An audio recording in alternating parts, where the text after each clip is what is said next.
Bonjour et bienvenue, merci d'être là avec nous pour pouvoir aujourd'hui parler de santé avec Philippe Bouchot. Bonjour Goulven. Bonjour, bonjour à chacun. Donc merci de découvrir un peu comment trouver les astuces pour pouvoir obtenir une maison qui soit bonne pour la santé, bonne pour la vie.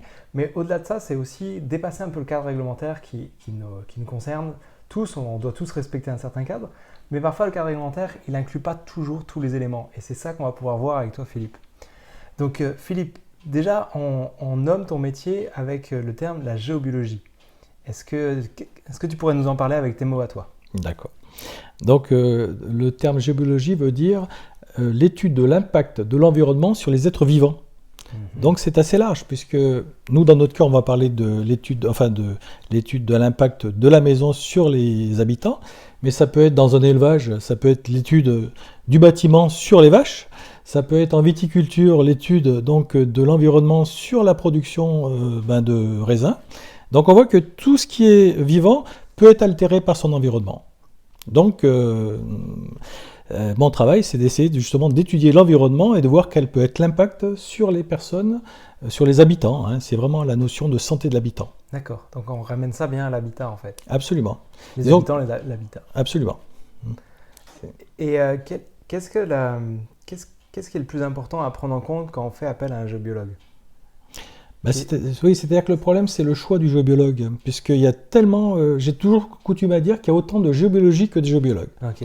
Hein, parce que on peut très bien aller simplement sur de l'étude de sites sacrés, hein, ce qui est ce qui est à l'origine la géobiologie. Et par contre, on a évolué maintenant sur l'habitat avec toute la notion de matériaux sains, de qualité d'air intérieur, d'électromagnétisme. Et c'est vrai que l'habitat a tellement évolué qu'aujourd'hui, on est obligé quand même d'intégrer tous ces nouveaux facteurs dans l'étude du lieu. Mais un géobiologue peut très bien ne travailler que sur l'extérieur, que sur les énergies de l'extérieur. Et c'est à vous de bien vous renseigner sur le géobiologue pour savoir est-ce que c'est vraiment quelqu'un qui est spécialisé dans les habitats, hein, donc dans la qualité de l'habitat, ou est-ce qu'il, plus généralement, il va travailler à l'extérieur sur les énergies.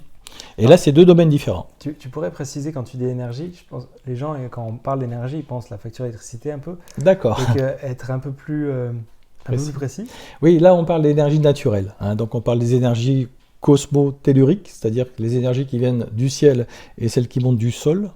Donc d'ailleurs, la définition d'un bon habitat biotique, hein, puisque c'est biotique voulant dire favorable au développement de la vie, un habitat doit non seulement ne pas avoir de perturbations chimiques, électromagnétiques, mais aussi doit être perméable aux énergies naturelles. Et c'est un petit peu le problème des maisons d'aujourd'hui, c'est qu'on en fait des cages de Faraday, et que malheureusement, bien souvent, trop souvent en tout cas, l'habitat ne laisse plus pénétrer les énergies naturelles. D'accord. Et l'énergie naturelle est vraiment un besoin vital pour l'homme, hein, puisque c'est notre carburant. Hein, donc on va éviter d'avoir des perturbations, encore une fois, chimiques ou électromagnétiques, et on va quand même avoir une maison qui respire ou qui perspire, donc qui laisse passer aussi bien les énergies naturelles que la vapeur d'eau aussi. Donc que la maison soit en contact avec l'extérieur. Et pour les gens qui sont un peu plus comme à la recherche, on va dire, du rationnel, est-ce que on pourrait encore ajouter une petite coche en plus pour qu'ils puissent se dire ah, ok, oui, non, ça c'est évident. Oui, c'est-à-dire qu'aujourd'hui, de plus en plus, on est dans le rationnel, puisque c'est vrai qu'au départ, il y avait une petite connotation ésotérique de la géobiologie, puisque on travaille aussi sur les énergies du lieu. Donc sur le vécu du lieu aussi, ce qui peut se passer de façon un peu ésotérique dans une maison. Mais cette partie est devenue la partie un peu congrue de la géobiologie des habitats, puisque maintenant les vrais problèmes dans l'habitat sont quand même les pollutions électromagnétiques, la qualité de l'air intérieur, tout ce qui peut être aussi perturbant du sous-sol aussi. Hein. Donc étant donné que tous ces facteurs, on peut maintenant les mesurer avec des appareils technologiques, personnellement, moi je travaille à peu près avec 70% d'appareils technologiques, et il reste quand même la partie plus biosensible, hein, pour ces énergies qui n'ont pas encore d'appareils pour les mesurer. Ok, donc là on est assez large. Maintenant, pour rentrer dans du concret, c'est quoi les problématiques majeures que tu rencontres et qui sont peut-être les problématiques que les personnes rencontrent aussi en nous regardant? Alors je dirais que bien sûr aujourd'hui c'est tout ce qui est électromagnétique qui représente pratiquement Qu'est-ce que veut dire électromagnétique? Ah oui, donc ça c'est aussi bien les perturbations du 50 Hz, donc le courant domestique. Donc ça va être soit l'installation dans les murs, soit tous les appareils que vous allez introduire chez vous, qui sont donc proches de vous, parce que c'est toujours la notion de distance qui est importante. On peut avoir des rayonnements, bon, on va essayer de les minimiser, mais il faut surtout que les gens puissent se tenir en dehors de ces rayonnements. Par exemple, si on est couché contre une cloison qui est irradiante, elle va simplement irradier sur 10-20 cm, pas plus. Mais si vous êtes couché contre cette cloison, vous allez capter toute la nuit le courant, pendant toute la nuit, et comme vous n'avez pas les pieds sur terre, en plus vous ne faites pas terre, donc vous n'arrivez même pas à évacuer le courant. De la même façon, pour prendre toujours un petit exemple qui est marquant, c'est la petite lampe de chevet qui est à côté de votre tête. Vous avez une chance sur deux de bien la brancher. C'est-à-dire que des fois... la prise dans un sens ou dans l'autre. Voilà, c'est ça. Okay. Et donc, c'est comme le courant peut être arrêté ou non au niveau de la poire, ou de l'olive pour certains, on peut se trouver on peut se trouver soit directement en contact avec le courant, soit au contraire on peut être préservé du courant. Et ce qui fait que dans un lit, bien souvent, l'homme va très bien dormir parce qu'il va avoir eu la chance de mettre la prise dans le bon sens.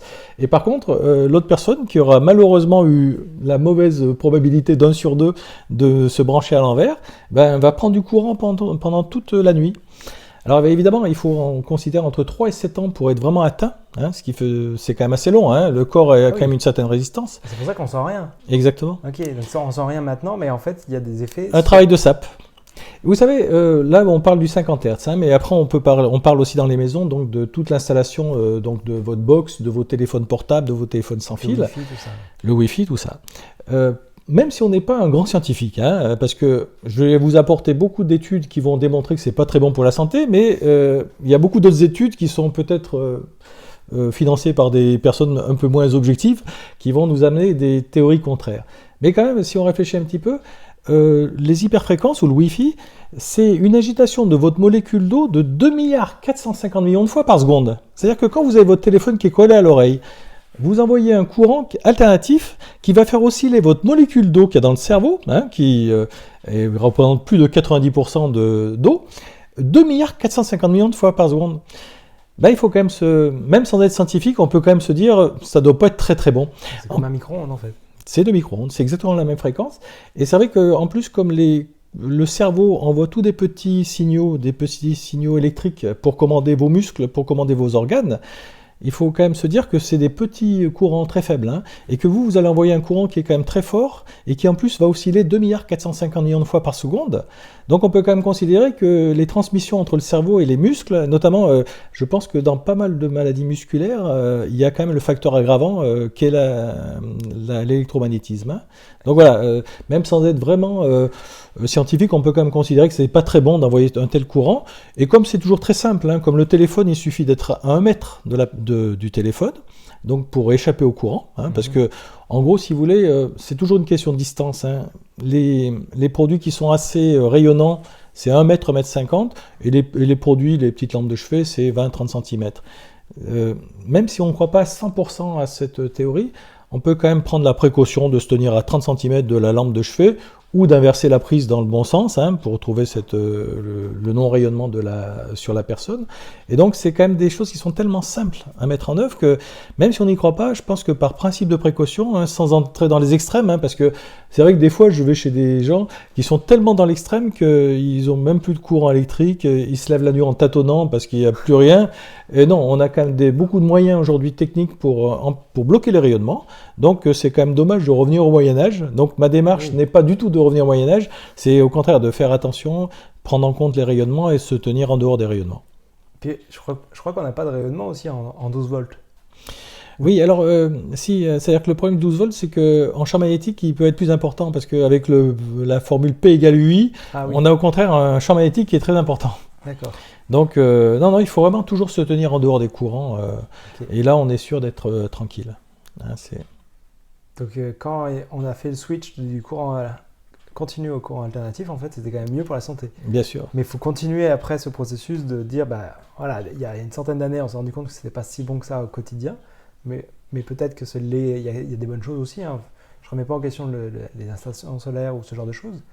Mais trouver de bonnes solutions. Oui, c'est-à-dire qu'en principe, on peut vraiment bénéficier du progrès. Hein. Moi, j'ai un téléphone portable, hein. Simplement, j'ai une oreillette, anti-ondes d'ailleurs. C'est-à-dire qu'il y a un tube d'air, hein, parce que là, on arrive à éliminer le cheminement du courant jusqu'à l'oreille. Donc, en posant le téléphone à 1 mètre et en ayant cette oreillette anti-ondes, on n'a plus de problème. Hein. Donc, j'utilise le téléphone portable aussi, hein, parce que c'est pratique. Chez moi, j'ai aussi de l'électricité, hein, donc c'est pratique. Mais par contre, au départ, on a quand même travaillé sur la prise de terre, on a travaillé sur l'installation du réseau électrique, et puis après, on a mesuré les rayonnements des appareils, et ce qui fait que je suis en dehors de tout courant. Hein, donc on peut bénéficier du progrès sans en subir les inconvénients. Alors, comment ça se passe parce qu'on pourrait avoir une autre partie un peu de l'interview où on se déplacerait un peu chez toi, où là, qu'est-ce qui se passe quand toi tu arrives dans un lieu? C'est quoi un peu la première chose que tu réalises avec les gens? Le protocole, déjà, c'est de couper le courant. Donc déjà, faire la différence entre ce qui vient de l'extérieur et ce qui est généré par l'intérieur. Et donc, c'est vrai que, parce que bien souvent, les gens ont peur de ce qu'ils voient à l'extérieur, ils voient une ligne haute tension à 500 mètres et ils en ont peur. Et souvent, ils m'appellent dans ce cas-là. En réalité, ce qui est lointain n'est pas très souvent dangereux. Par contre, la petite lampe de chevet qui est mal branchée, mais qui est proche, est beaucoup plus dangereuse que cette ligne haute tension. Parce qu'on est dans le champ. On est dans le champ. Alors c'est vrai que par contre, si vous habitez sous la ligne haute tension, là c'est des valeurs qui sont tellement importantes que là, oui, là c'est quand même plus compliqué. Mais autrement, non. Sachez quand même que c'est vraiment la notion de distance qui est importante. Et il faut plus se méfier du téléphone portable collé à l'oreille que de l'antenne téléphonique qui se trouve à 2 km, hein, ou même à 500 mètres. Donc c'est vraiment, moi je me suis toujours battu pour le micro-environnement. Hein, c'est vraiment ma démarche. C'est-à-dire que je pense que c'est toujours très compliqué de changer les lois. Aller se battre contre un opérateur de téléphonie, c'est toujours compliqué, hein, parce qu'en plus ils ont les normes pour eux, hein, donc il faut quand même le reconnaître. Hein.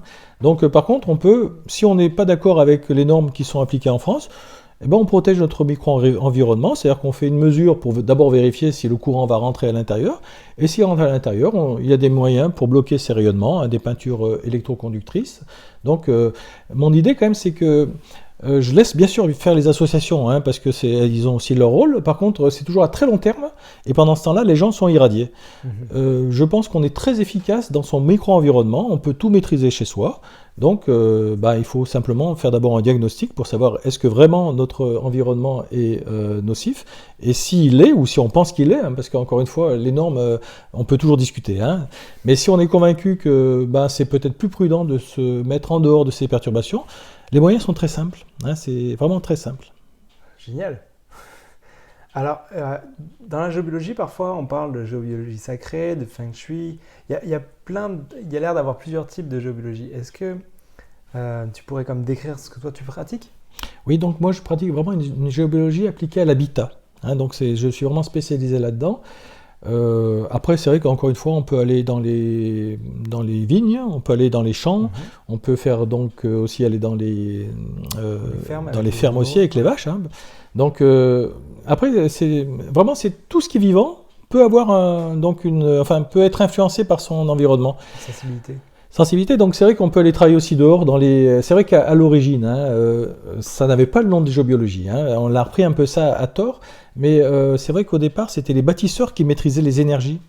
Donc, comme aujourd'hui, justement, on a effectivement aussi un problème d'énergie dans les maisons, on a repris un petit peu le savoir des bâtisseurs, mais en réalité, à l'époque, on n'appelait pas de ça du tout la géobiologie. Hein, et d'ailleurs, la géobiologie n'existait pas avant, puisque les bâtiments étaient sains, hein, parce qu'on avait de la paille, on avait des murs en terre, donc d'abord on n'avait pas de pollution électrique, on n'avait pas de pollution chimique, et en plus l'énergie circulait bien dans les maisons, donc la seule chose qui était faite un peu entre guillemets en géobiologie, parce qu'il n'y avait pas de nom, c'était les Romains qui mettaient des moutons sur un champ. Et puis au bout d'une année, ils regardaient les tripes des entrailles des moutons, et si les entrailles étaient en bon état, ils considéraient que le terrain était bon, et s'ils étaient mauvais, ils disaient on va chercher notre terrain. Oui. Mais bon, aujourd'hui c'est vrai que c'est difficile de demander à un promoteur quand même de mettre pendant un an des moutons, et puis après de ne pas utiliser un terrain. Donc voilà, c'est plus rapide de passer par toi. Voilà, c'est plus rapide, et c'est quand même plus sûr. Donc voilà, donc c'est pour dire qu'à l'époque le lieu n'était pas mauvais, hein, donc l'environnement n'était pas mauvais. C'est vraiment l'homme, hein, qui a créé quand même des matériaux qui sont pas naturels, Et on ne sait pas pourquoi, mais on s'aperçoit que tout ce qui n'est pas naturel ne va pas au vivant. Hein. C'est un peu comme les habits aussi. Si on a du coton ou des chaussures en cuir, on ne transpire pas. On n'a pas d'électricité statique. Par contre, si vous commencez à mettre de l'élastomère, vous prenez le jus quand vous touchez la voiture. Quand vous avez de l'acrylique, vous transpirez à l'intérieur. Là, à la maison, c'est pareil. On s'aperçoit que les matériaux biosourcés laissent passer donc, les énergies naturelles, laissent passer la vapeur d'eau, la transpiration. Et par contre, si vous prenez du polystyrène, si vous prenez les papiers craft qu'on met sur les pare-vapeurs, là, c'est vrai qu'ici, on a quand même toujours du mal à passer, et alors que les bâtiments anciens, eux, laissaient perspirer la maison. Hein, donc, perspirer. Comme nous, on transpire, le bâtiment, lui aussi, il transpire d'une certaine façon. De la même façon, je prends toujours l'exemple aussi, si par exemple, on vous peignait tout le corps avec une peinture étanche, et on vous demandait de respirer que par la bouche, hein, parce que c'est ça, si on vous bouche tous les pores, là maintenant, avec les maisons nouvelles, on a tendance à confier toute la respiration de la maison à la ventilation, donc on fait des super ventilations mécaniques double flux, et par contre, la maison ne respire plus par les murs. Et c'est pour ça ce qu'on va quand même rechercher dans une maison biotique, c'est une maison quand même qui puisse perspirer, naturellement, par tous les pores de la maison. Et par contre, après, on peut n'avoir qu'une petite ventilation qui sera plus facile à entretenir, qui sera moins chère. Hein. Alors que, quand je prends cet exemple de peinture sur le corps, c'est exactement ça, quoi. Vous conférez toute la respiration de l'être humain à la bouche. Donc après, il allaite, et puis il faut quand même arriver à tout enlever quand même ces pollutions du corps. Et dans la maison, c'est pareil. On a quand même plus de mal à enlever une pollution ou de la vapeur d'eau que par un endroit, plutôt que de laisser la maison que respirer naturellement. Écoute, j'aurais encore tellement de questions à te poser, mais je pense qu'on pourrait aller beaucoup plus loin que ça. Et si vous souhaitez en savoir un peu plus, quelle serait la bonne façon de prendre contact avec toi ? Et est-ce que peut-être tu pourrais nous parler aussi des livres que tu as... Oui, c'est-à-dire que j'ai fait 2 livres. J'ai fait le premier livre qui est sur la géobiologie moderne, donc sur les habitats anciens. Donc là, c'est vrai qu'on est très bon en diagnostic maintenant, parce qu'on a pas mal d'outils technologiques. Par contre, en correction, c'est pas toujours formidable, parce que on va pas rechanger le positionnement de la maison, on va pas remettre des matériaux sains, et on va pas tout casser la maison. Hein. Donc c'est la partie ancienne de la géobiologie. De plus en plus, je travaille sur la construction biotique. Donc c'est la géobiologie appliquée aux habitats nouveau, mais qui est une géobiologie un peu élargie, parce qu'on va intégrer de l'éco-construction, on va intégrer de la qualité de l'air intérieur. Donc là, on a vraiment un travail qui est efficace à 100%. Pas 100%, hein, parce qu'il faut avoir des moyens démesurés, il faudrait pouvoir acheter des terrains qui fassent des hectares, bien positionnés, avoir beaucoup d'argent pour tout faire bien dans une maison, mais la fameuse loi de Pareto, des 20-80, en mettant en œuvre 20% des solutions, on arrive quand même à régler 80% des problèmes. Et là, sur du neuf, on peut vraiment arriver à des maisons qui sont à 80-90% bien. D'accord. Sachant qu'au départ, on fait quand même une analyse du terrain, parce que la même maison, parce que ça, c'est aussi un problème, les gens font des belles maisons qui sont saines, hein, et puis ils vont les installer n'importe où sur un terrain. Et ça, c'est quand même dommage, parce que on peut vraiment dégrader la qualité de la maison par le terrain. Donc, idéalement, c'est de faire une étude de terrain avant achat. Hein, donc, l'idée, c'est de faire avant achat. Quand on a déterminé qu'on peut acheter ce terrain, à ce moment-là, on voit si sur le terrain, on doit le positionner à tel ou tel endroit. En fonction aussi, éventuellement, des fois, les gens n'ont pas tellement d'argent, donc on a une ligne à 20 000 volts, les fameuses lignes qui sont à 3 fils, hein, qui paraissent très innocentes, mais qui rayonnent sur 12 mètres de chaque côté.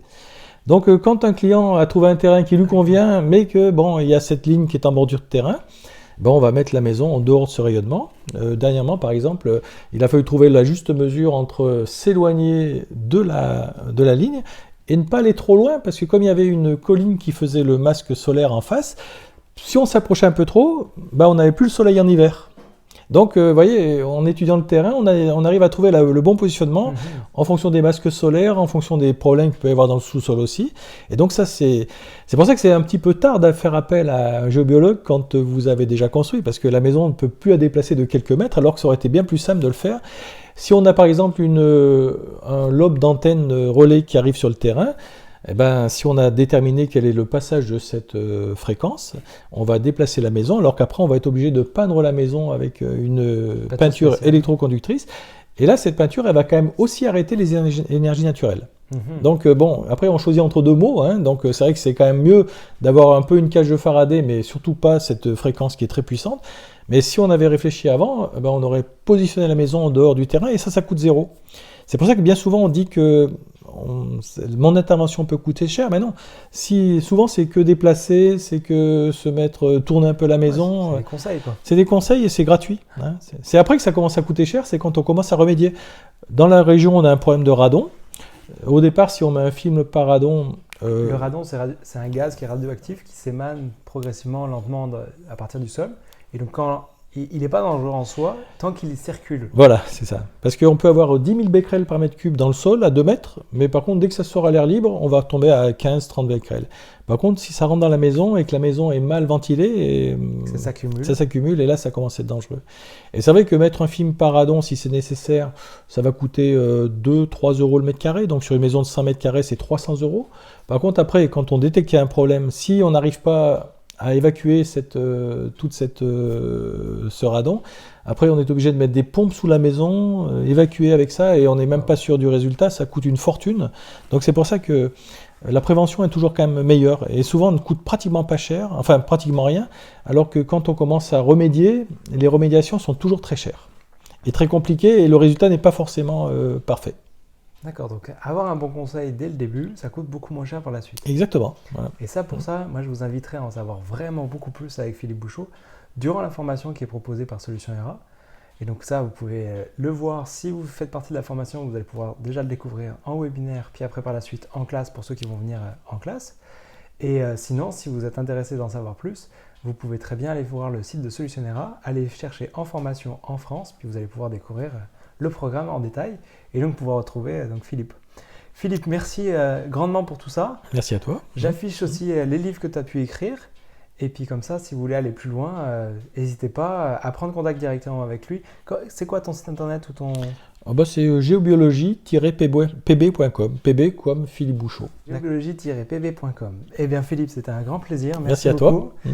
Merci à chacun d'entre vous d'avoir regardé cette vidéo. Puis si vous désirez en savoir plus, je vous invite à prendre contact directement soit avec moi, soit avec nos partenaires.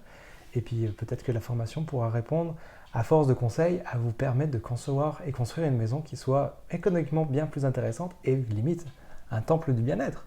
Exactement. Un temple pour la santé qui soit... Ah ouais, t'as plaisir. Allez, à tout bientôt. Au revoir. Merci.